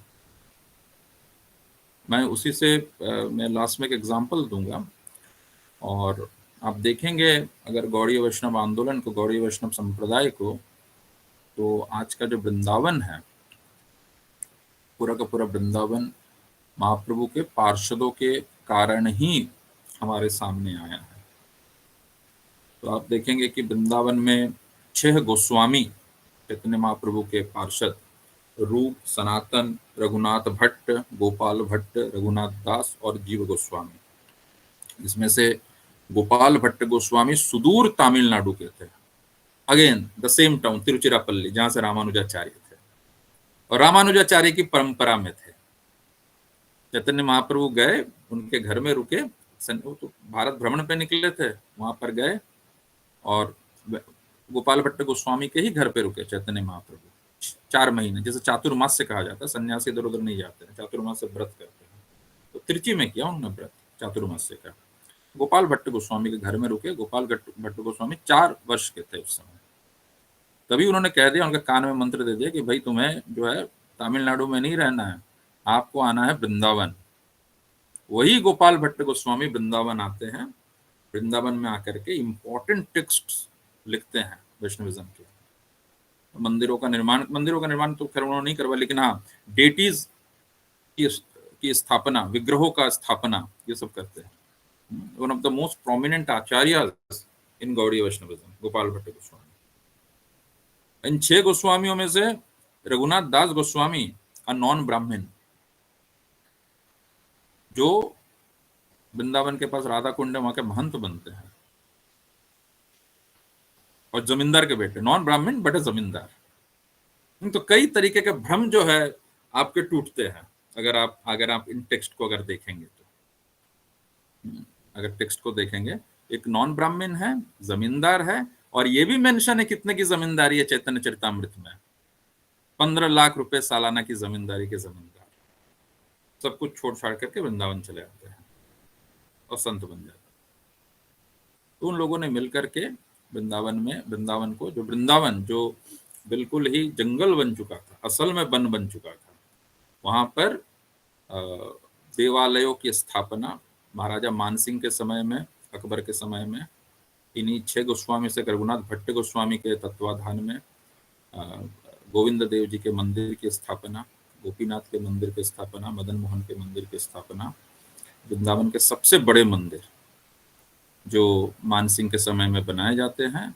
और हमें पता है, I mean as a student of history we all know that this period of Akbar comparatively it was peaceful, politically speaking, I mean the later period of Akbar।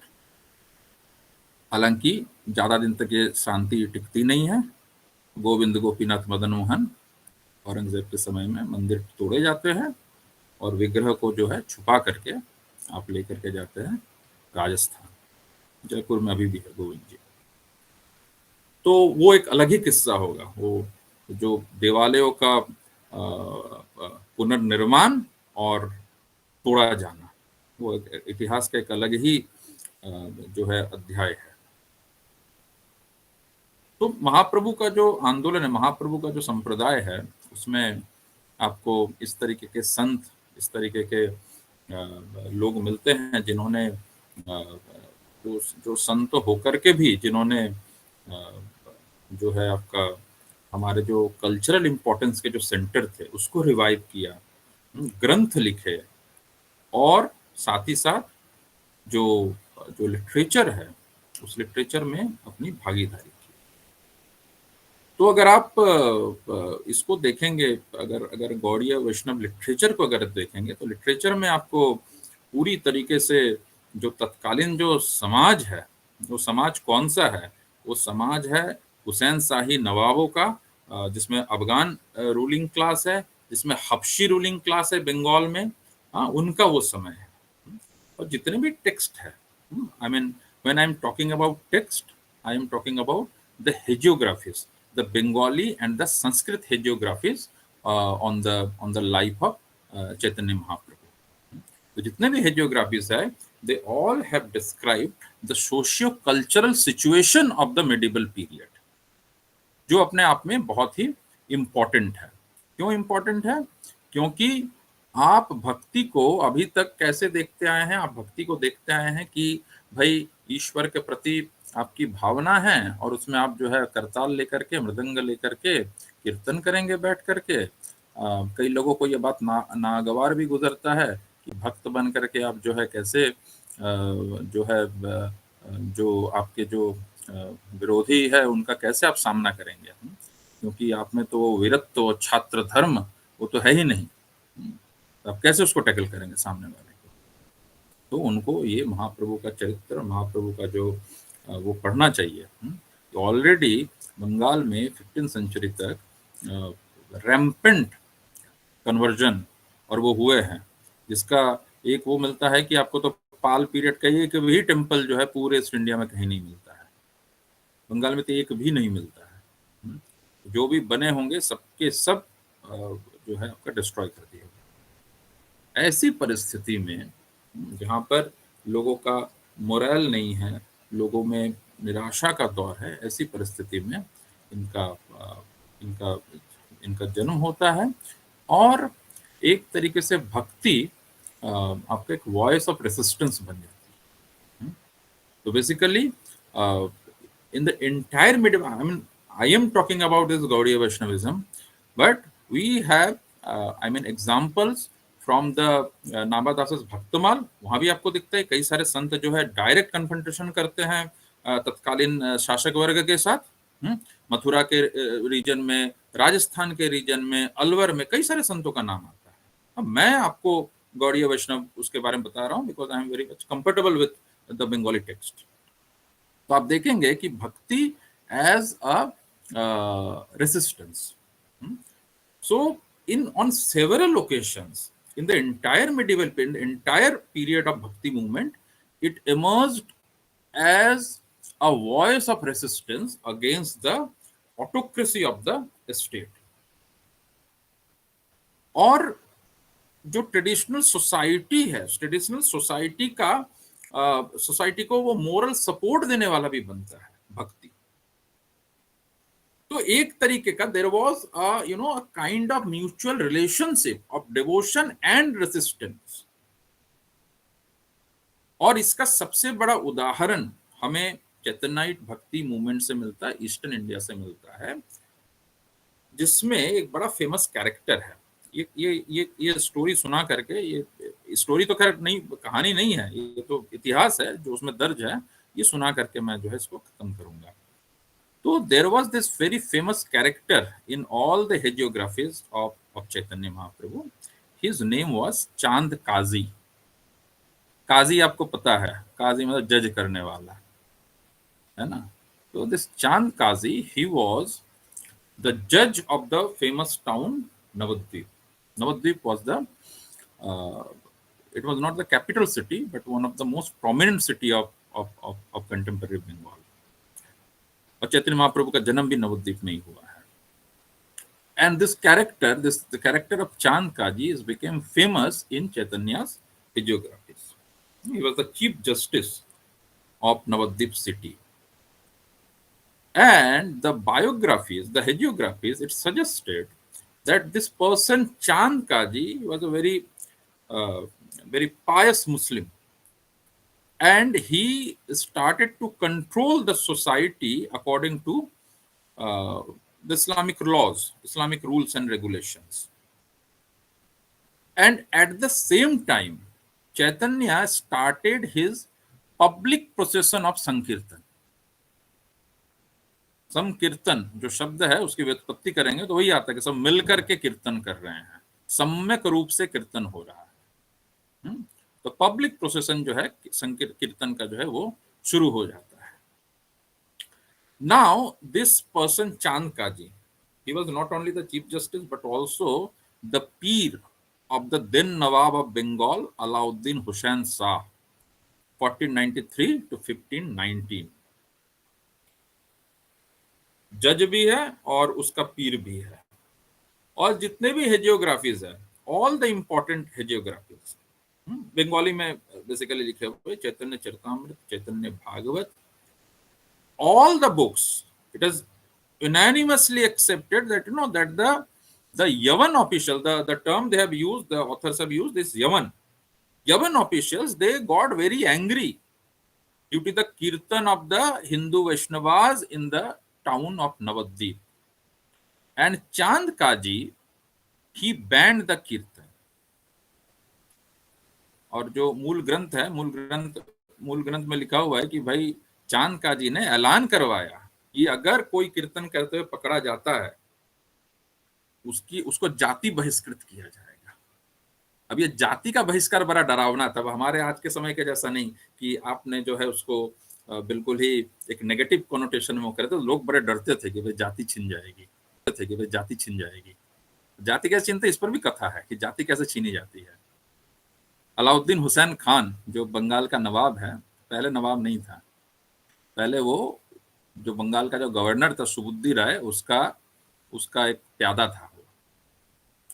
सुबुद्धि राय ने अलाउद्दीन हुसैन खां को, ये मैं आपको समझा रहा हूँ कि कैसे जाति से भ्रष्ट किया जाता है, अलाउद्दीन हुसैन खां को एक तालाब बनाने के काम में लगाया।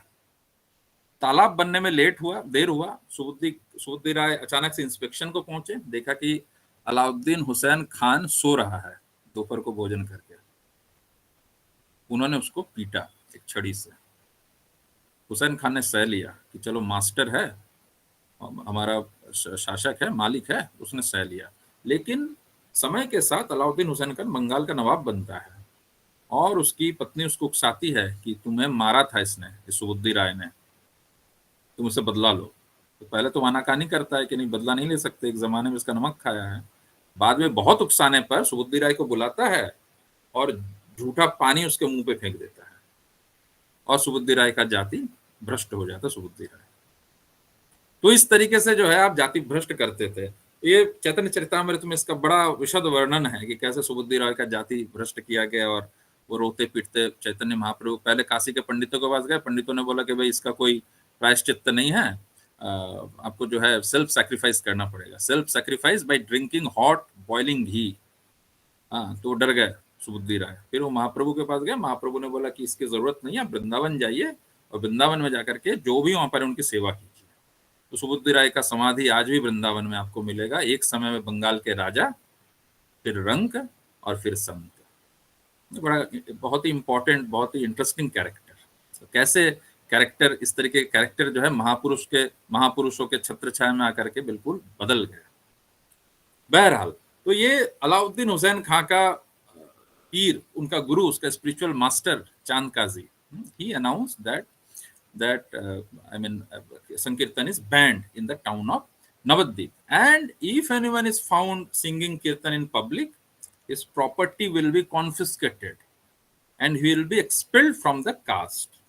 The expelling from the caste, जिसकी कथा मैंने आपको भी सुनाई।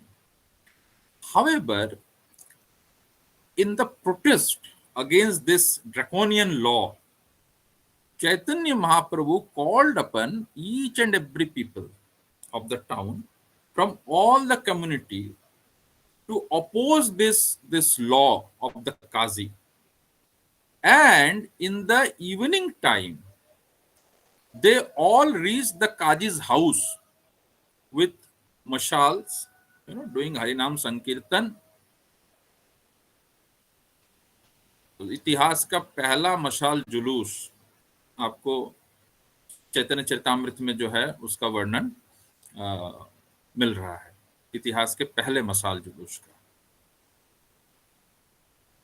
पूरी कम्युनिटी, लोगों की पूरी कम्युनिटी, हर कम्युनिटी मतलब हर कास्ट से, हर उससे सब लोग उस मशाल जुलूस में पार्टिसिपेट करते हैं, कीर्तन करते हैं और काजी के घर में पहुंच जाते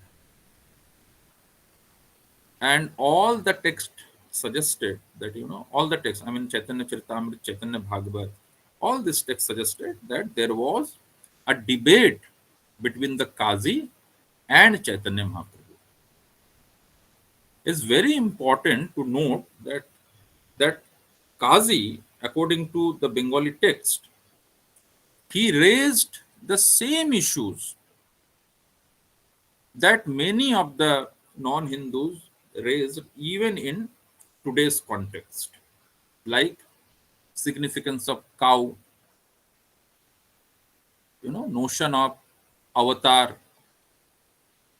And Chaitanya very politely, very patiently provided answer for all the queries raised by the Qazi.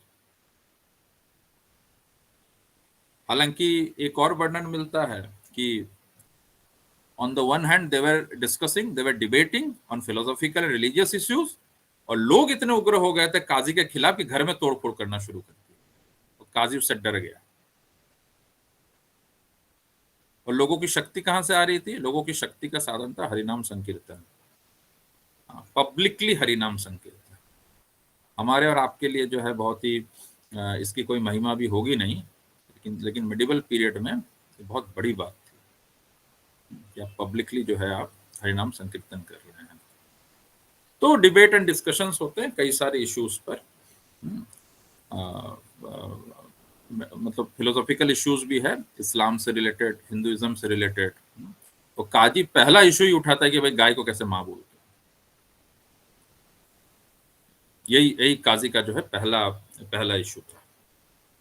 हालांकि बहुत ही पोलाइटली, बहुत ही पेशेंटली हर इशू को जो है वो डील करते हैं चैतन्य। तो एक तरीके से जो इस डिबेट और डिस्कशन के बाद अगर आप बायोग्राफीज को देखेंगे, कंटेम्पररी राइटिंग्स को, तो the qazi he withdraws his order and the sankirtan it went continue uninterrupted. और आज भी अगर आप जाएंगे बंगाल में, तो वहाँ पर नवद्वीप के पास चांद काजी का दरगाह है। चांद काजी का दरगाह वैष्णवों के लिए भी बड़ा ही महत्वपूर्ण है, क्योंकि महाप्रभु के साथ उनका शास्त्रार्थ हुआ। और आज भी जब परिक्रमा निकलती है तो लोग चांद काजी के दरगाह पर भी, उसके समाधि पर भी जाते हैं। तो कई सारे जो स्कॉलर्स है, they consider this torch light movement, this mashal light procession as the first civil disobedient movement of India, because Chaitanya, he not only opposed the law, that draconian law, but also broke it, and at the same time he also put forward the views of his own religion, his own belief system very firmly in front of the Qazi. The Qazi was a representative of a different faith. आज भी अगर आप जाएंगे, even today the Vaishnavas in Bengal, they carry a symbol, metal symbol, it's called Shrikhunti. एक metal का होता है, मेरे पास फोटो अभी तो उसका है नहीं, तो उसके ऊपर वैष्णवों का जो ऊर्ध्व पुंड जो वैष्णव हम लगाते हैं, उसकी छवि उसमें अंकित रहती है, उस मेटल उसमें श्रीखुंती में। और हर एक संकीर्तन प्रोसेसन में, अब वृंदावन में भी आपको दिख जाएगा, बंगाल भी जाने की जरूरत नहीं है, उसको लेकर के चलते हैं। तो ऐसा कहा जाता है कि काजी ने जो है वो सिंबल दिया था ये संकीर्तन के जुलूस वालों को, ये कहते हुए कि भाई आप इसको लेकर के चलिए, कि इसका मतलब है कि रास्ता छोड़ दिया जाए। तो एक तरीके से उस मेडिएबल स्टेट के ऊपर ये भक्तों का, वैष्णवों का एक विजय का चिन्ह है, विक्ट्री सिंबल है वो श्रीखुंती। उसको आज भी जो है वैष्णव लेकर के चलते हैं।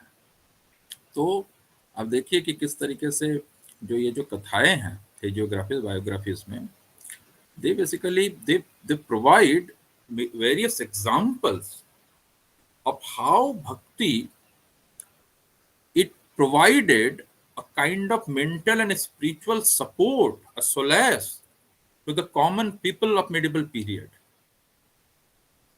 और किसके खिलाफ? ऑटोक्रेटिक पॉलिसीज के खिलाफ, medieval पीरियड के।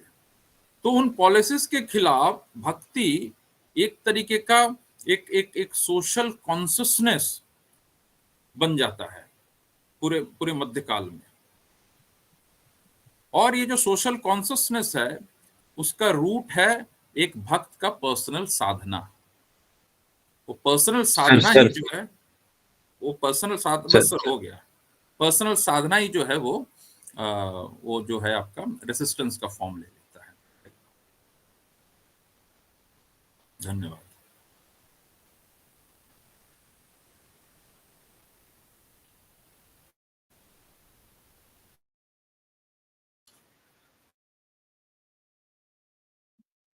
You can take one question only at a time, बस एक ही क्वेश्चन लगेगा, समय बहुत निकल गया। Thank you sir, such a brilliant discussion, historical, spiritual, eternal, everything you have combined in this. धन्यवाद। Nesta, we have any question? Sir, I do. There is Yeah.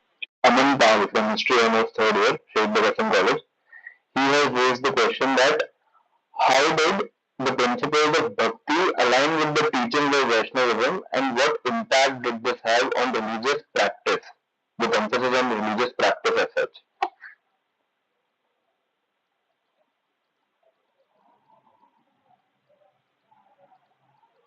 Can you please Sir, repeat the question?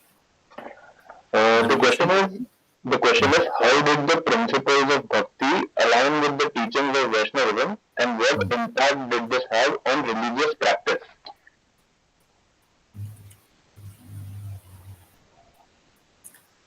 Vaishnavism के जो core principles है उसमें तो आपका religious practices भी है ही, है ना, वो आपके रिचुअल्स में आते हैं, religious practices day to day life में आते हैं।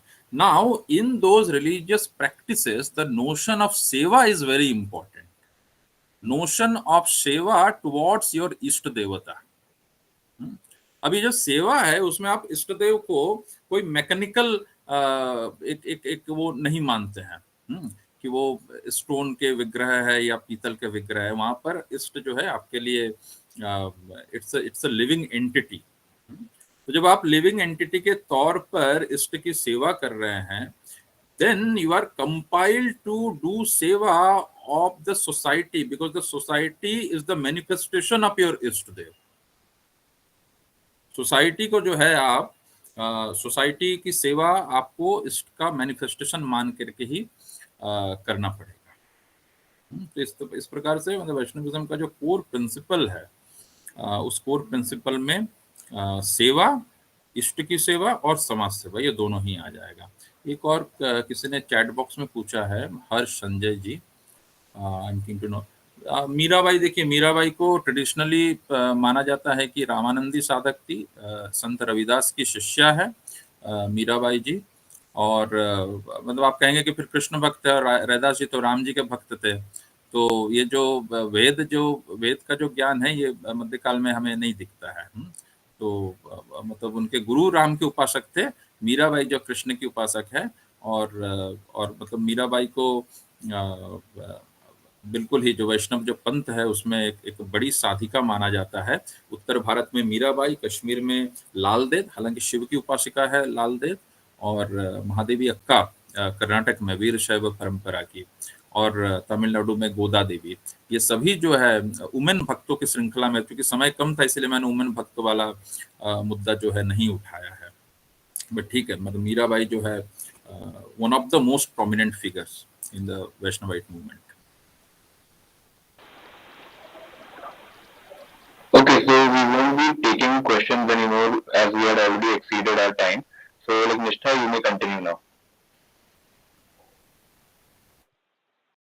Let's invite Shashi sir for the vote of thanks. Yeah.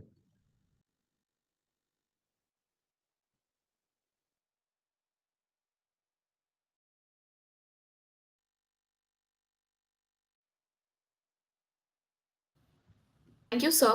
Now, as we come to the end of our program, hello. Am I not audible? You're audible. You're audible. You're Go audible. ahead.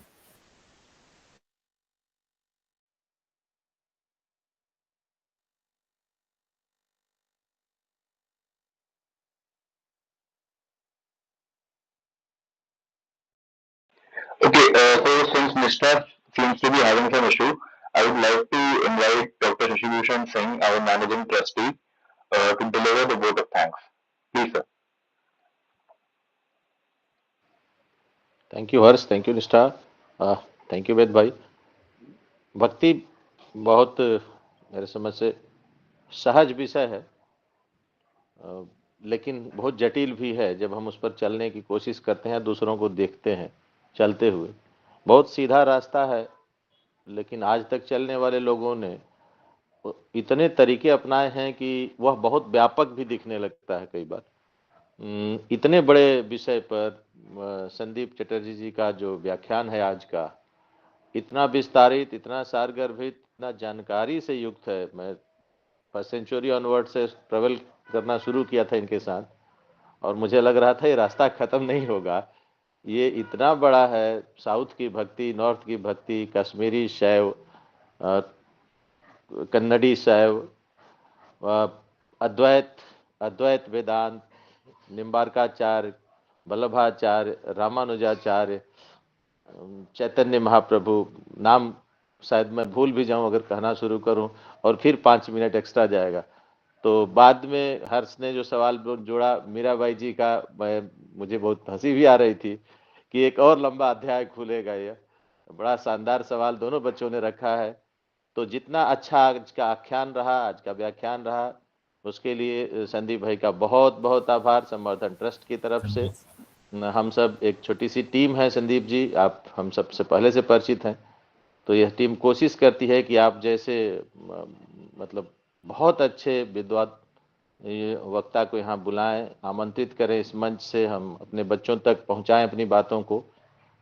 तो मुझे लगता है कि आज के हमारी इस सोच और प्रयास को आपने बहुत ऊंचाई दी है अपने इस व्याख्यान से। इसका बहुत बहुत आभार आपका। इसके लिए अपने बच्चों का भी बहुत आभार जिन्होंने इतना अच्छा टीम वर्क किया, और 2 और बच्चों का जिन्होंने सवाल बड़ा अच्छा रखा। मुझे लगता है कि किसी भी मतलब एकेडमिक सेशन की इससे अच्छी परिणति नहीं हो सकती। तो आप सबका बहुत बहुत आभार, अपनी अध्यक्षा और अपने जनरल सचिव साहब का, जनरल सेक्रेटरी साहब का बहुत बहुत आभार। सबका आभार। नमस्कार, शुभ रात्रि। नमस्कार आप सभी को। वेद सर नमस्कार। धन्यवाद सर। निष्ठा, you please name the members, vote of thanks member बोल दीजिए।